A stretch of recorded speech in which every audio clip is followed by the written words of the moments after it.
The Galactic Council chamber was built to show power. Its walls were made of crystal and light. Stars moved slowly above the ceiling. Hundreds of alien leaders sat in a wide circle. Each one ruled planets. Each one commanded fleets. In the center stood the humans. They were few. They wore plain dark uniforms. No medals, no glowing armor, no weapons on display. They stood straight and calm. The council speaker looked at them and smiled. "So," he said loudly, "this is humanity?" Laughter rolled across the chamber. One alien leaned forward and pointed at the human ships shown on a floating screen. "These ships are weak," he said. "Old designs. Slow engines." Another voice joined in. "You traveled all this way for this? You should have stayed quiet on your small world." The laughter grew stronger. Some aliens mocked the way humans looked. Others joked about how quickly Earth would fall in a real war. The words were sharp. The tone was cruel. The humans did not react. They did not argue. They did not defend themselves. They did not speak. This silence made the council uncomfortable. The speaker raised a hand.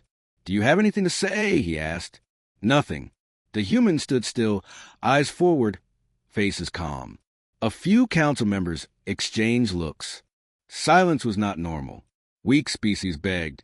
Angry species shouted. Humans did neither. Then one human moved. He took a single step forward. The sound was soft but echoed.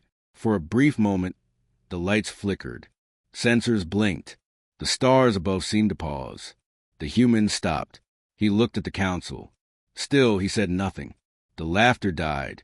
Deep within the council archives, an old warning stirred. One that spoke of species who did not answer insults. Species who acted only when the time was right. And for the first time, the Galactic Council felt unsure. The council chamber was quiet now.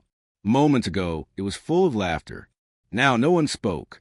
The aliens looked at each other, confused by what had just happened. The human had taken only one step. Nothing more. Yet the room felt different. The council speaker cleared his throat. "Explain yourselves," he said.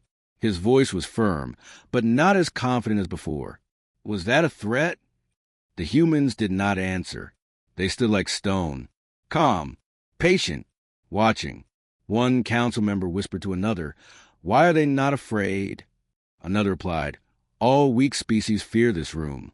Across the chamber, ancient scanners ran quietly. They searched the humans for hidden weapons, energy spikes, secret signals. They found nothing. That worried the council even more. A tall alien with silver eyes leaned forward. He was old, older than most empires. "I have seen this before," he said slowly. The speaker turned to him. "Seen what?" "Silence," the elder replied. "Not empty silence. Controlled silence." The room listened. "In ancient wars," the elder continued, "there were species who spoke loudly before battle, and there were species who stayed quiet." He paused. "The quiet ones always won." A ripple of unease spread through the chamber. Another council member interrupted. "But their fleets are small. Their technology is known." The elder shook his head. "Known to who?" Screens lit up again. Records of humanity's history appeared. Short wars, sudden victories, enemies who vanished without clear explanation. Each record ended the same way.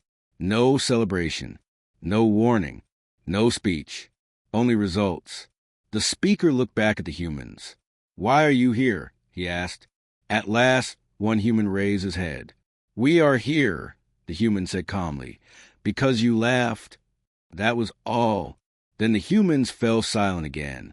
And in that silence, the council felt something new. Not anger, not fear, but the slow, heavy weight of realization. The humans' words still echoed in the chamber. "We are here because you laughed." No threat followed. No demand. The humans returned to silence, as if the sentence was already complete. The council speaker felt a strange chill. He had ruled star systems for centuries. He had crushed rebels and erased species. Yet this calm response unsettled him more than any threat.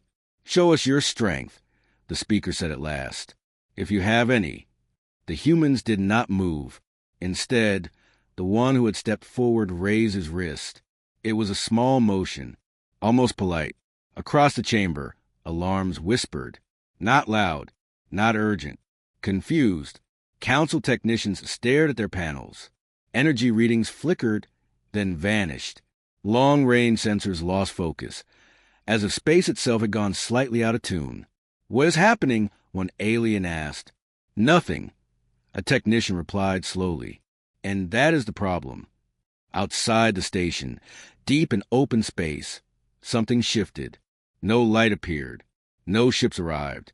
No weapons charged. Yet several council fleets waiting in distant systems stopped responding at the same time. Not destroyed, just paused. The elder with silver eyes closed them briefly. "They have not attacked," he said. "They have shown restraint." "Restraint!" Another council member snapped. "This is interference." The elder shook his head. "Interference is loud. This is precise." The human lowered his wrist. The alarm stopped. The sensors returned. Everything looked normal again, but the damage was done. The council understood now. Humanity had not come to threaten them. Humanity had come to demonstrate. The speaker leaned forward, voice tight. "What do you want?" The human finally spoke again. "We want you to remember this moment," he said, "and remember who stayed calm." Then he took a step back. The silence returned, and every leader in the Galactic Council knew one thing with absolute certainty. That single step had changed the balance of the galaxy. The council chamber felt smaller now. The stars above the ceiling still moved, but no one watched them. Every eye was on the humans, not with mockery anymore, but with caution. The council speaker tried to regain control. "You interfered with council systems," he said. "That is an act of aggression." The humans did not answer. Instead, one of the council's long-range officers spoke in a shaking voice. "Speaker, we are receiving reports." "From where?" the speaker asked. "Every border," the officer replied. "Human fleets are appearing." Screens filled the chamber. Human ships emerged from empty space, not from jump points, not from gates. They simply appeared, silent, perfectly aligned. There were no warning signals, no weapon locks, no hostile movement, just presence. Alien admirals stared in disbelief. "That formation is impossible," one said. "They are too precise." Another whispered, "Our weapons are not responding." Attempts were made to lock targets. Systems failed. Commands returned blank answers. The human ships did nothing. They did not fire. They did not advance. They waited. The elder with silver eyes spoke again. "This is why they stayed silent," he said. "They do not need words." The council speaker stood slowly. His pride was gone now. "Are these ships here to attack us?" he asked. "At last," the human envoy replied. "No," he said calmly. "They are here to show you what you missed." The speaker swallowed. "Miss what?" The human looked around the chamber. "The moment you laughed." Outside, the human fleets held their positions. Space itself seemed to respect their order. The council understood the truth then. Humanity had not rushed to power. Humanity had not announced itself. Humanity had waited.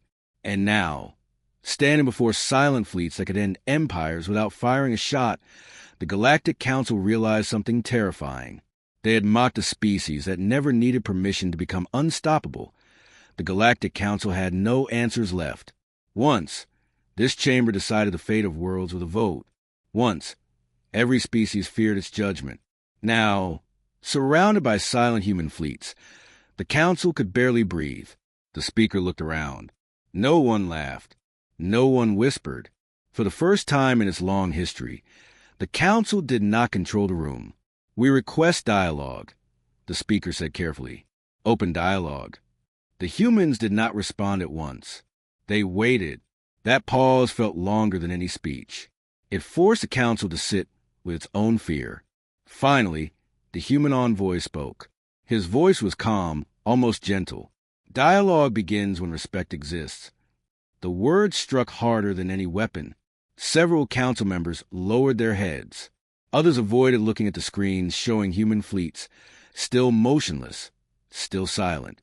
"We underestimated you," one alien admitted. "That was an error." The human envoy nodded once. No smile, no pride. "Yes," he said, "it was—" The speaker swallowed. "What does humanity demand?"